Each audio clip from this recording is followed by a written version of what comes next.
ये बड़ी खबर हम आपको बता रहे हैं। ममता बनर्जी को झटके मिलने का सिलसिला लगातार जारी है। एक के बाद एक सियासी रूप से झटके मिलते जा रहे हैं और अब सायोनी घोष का नाम शामिल हो चुका है। सायोनी घोष इस बार के विधानसभा इलेक्शन में काफी ज्यादा एक्टिव नाम।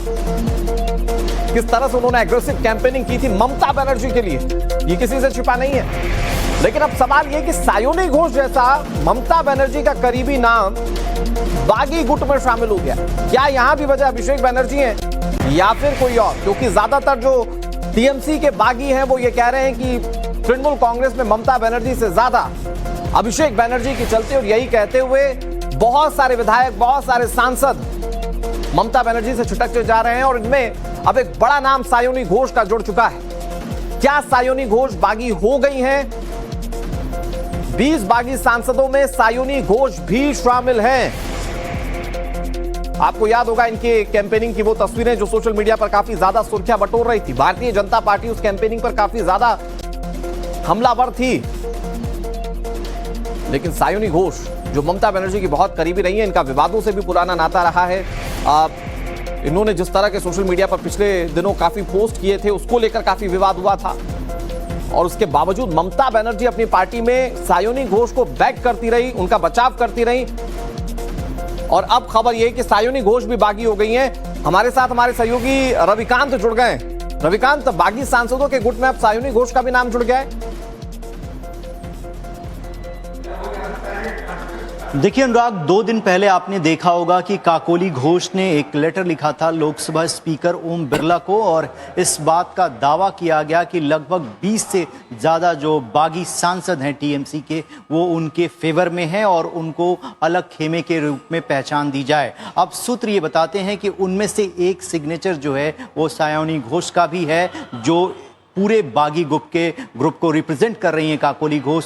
उन्होंने जो लेटर सौंपा उसमें उनका सिग्नेचर है, जो इस बात को इंडिकेट करता है कि ममता बनर्जी और अभिषेक बनर्जी की सबसे खास इस बार के विधानसभा चुनाव में, और वो स्टार प्रचारक रहीं और भारतीय जनता पार्टी के खिलाफ मुखर रहीं, लेकिन वो भी अब ममता बनर्जी का दामन छोड़ रही हैं। अभिषेक बनर्जी और तमाम जो टीएमसी है उससे अलग रुख अपना सकती हैं, क्योंकि जो लेटर सौंपा गया है उसमें सूत्र ये दावा कर रहे हैं कि काकोली घोष ने जो लेटर लोकसभा स्पीकर को लिखा है, जिसमें 20 एमपीज जो है उनके सपोर्ट में हैं, इस बात का दावा किया गया है। उनमें से एक सिग्नेचर जो है वो सायोनी घोष का है। वो इस बात की तस्दीक जो है कर रही हैं। लेकिन रविकांत, जिस तरह से नाम सामने आ रहे, मतलब कुछ नामों को लेकर कभी सोचा ही नहीं जा सकता। मसलन सायोनी घोष बहुत विवादों से नाता रहा, ममता बनर्जी की पार्टी में वो बनी रही, ममता बनर्जी ने इन्हें बैक किया, मतलब कि इनको सपोर्ट किया, और आज ये नाम ममता बनर्जी के खिलाफ है।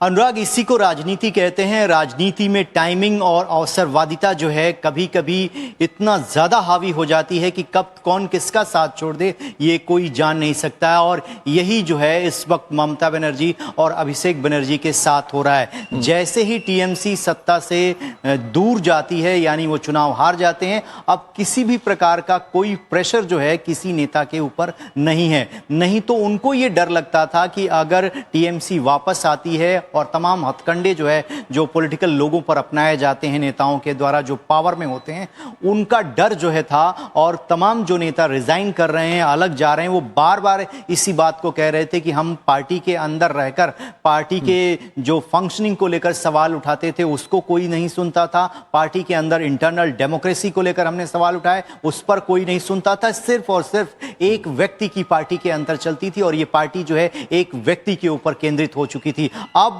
वो जो दबाव है वो हट चुका है और इसी वजह से अब सारे के सारे जो अंदर का गुबार है वो बाहर निकल रहा है, और एक एक करके सांसद जो हैं ममता बनर्जी को और उनकी पार्टी टीएमसी को, अभिषेक बनर्जी को छोड़कर जा रहे हैं। और ये बागी कैंप जो दावा कर रहा है कि हमारे पास 20 सांसदों की संख्या हो चुकी है, क्योंकि एंटी डिफेक्शन लॉ से बचने के लिए, इनकी सदस्यता को बचाए रखने के लिए 19 सांसदों की जरूरत थी, उससे एक ज्यादा का एमपी जो है अब इनके पास में हो गया है।